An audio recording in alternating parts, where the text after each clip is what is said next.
Okay, artists, today we are going to begin painting our name art. We are going to have to first decide what colors we are going to mix together to make our name art. We are going to use the primary colors and we are going to mix them together to make a secondary color. For example, you may choose to mix red and yellow to make orange, or yellow and blue to make greens, or red and blue to make purples. So once you've decided which hue of color you're going to use, and I say hue as in referring to the fact that we're not just painting a single purple color. We are going to have a range of that purple. Now purple is a hue or a color, and there are ranges of it. Some of the hues may be more of a reddish hue purple, and some of them might be more of a bluish hue purple. So the hue changes. We're also going to be adding white and black to create tints and shades of these colors. So we are going to add a little bit of white, and that would make it a tint of purple. And you might add a little black to make it a shade of purple. So to start with, we're just going to focus on the main colors without the black and white. So you're going to get your own plate. You may need some different size brushes depending on the areas. Some you might need a smaller brush to get in these smaller areas. For large areas like this large G, you might want a bigger brush to get into those areas. Don't want absolutely huge brushes. We want to make sure that we're going to stay inside the lines. You'll need to share a water cup with your partner next to you, and then you can get started. So I have already done greens and purples, so I'm going to make hues of orange. So I am going to focus on just these two cups. So I don't need to worry about the blue at all. Now, when I get started, I'm just going to start, it's always best to start light, and then you can always get darker. So I'm going to scoop a little bit of yellow onto my plate, and then I'm going to also scoop a little bit of red as well. Now you notice I don't put them together to mix them yet because other people are using these cups as well, and they might be mixing yellow and blue together and don't want any red mixed in with this brush. This brush should stay clean. It should stay yellow. This brush should stay red. It should not mix at all. You can mix with your own brushes. So I'm going to start with my large M, so I know I can use one of my larger brushes. I want it mostly to be yellow, so I'm going to get some of the yellow and just get a little bit of the red. So I'm making a hue of orange that should be a little bit lighter. And I'm going to paint. Now you want to make sure that you have enough of this color to fill this whole thing in, because if I have to remake this color, it is very hard to match it perfectly. So I'm going to go ahead and paint my M very carefully. I want to stay away from the black lines. I want to still see those, so I'm going to do my best to stay inside the black line. Now, once my brush feels like it's not moving very well, I can get a little bit more. If you're running out of paint, another solution you can do, you're like, oh no, I have no more of this color, and I don't think I can mix it again to match, and I have a little bit left to paint, so we'll see what happens with me here. There is a solution to that problem. So I want to first spread this all out.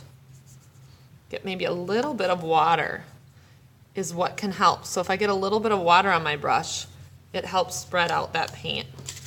So I'm running out of paint here. I should have made sure I had a little bit more, which means I'm going to have to use my water solution of that could fix the problem. If I get a little bit of water, I can spread out this paint. When this M is totally painted, I'm going to finish over here. I am out of paint, which means hopefully the water will help spread it out for me. When this is done, I need to make a new hue of orange for my next letter. I might want to skip around because I might want a variety so that it doesn't all seem the same. So I might decide this time I'm going to go dark first and make the R next to my M be darker. So I'm going to get the yellow, this is my mixing spot, a little bit of my red, and a little bit more red this time to make it darker. It's definitely a hue of red. It's an orange that is closer to the hue of red. And I'm going to, but it's still an orange. It's a very deep reddish orange.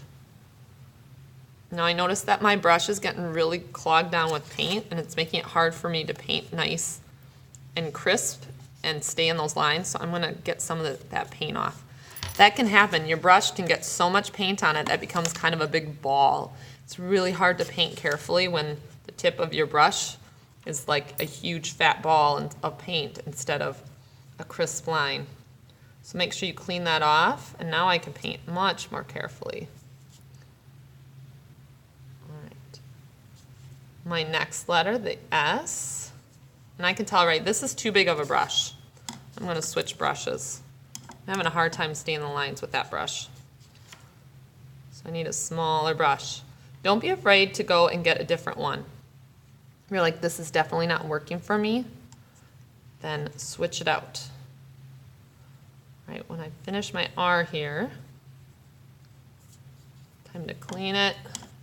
And my next color, maybe I want more yellow. It's gonna be a lighter one. I can even use this other hue I had made, just a little bit of it, and make almost a really light orange, almost a mustard yellow. And I'm gonna maybe a little bit more orange. I'm gonna spread this one out. So you just keep going along. See how many different hues of orange you can make, or whatever color it is you're making, whatever secondary color you are making using the primary colors.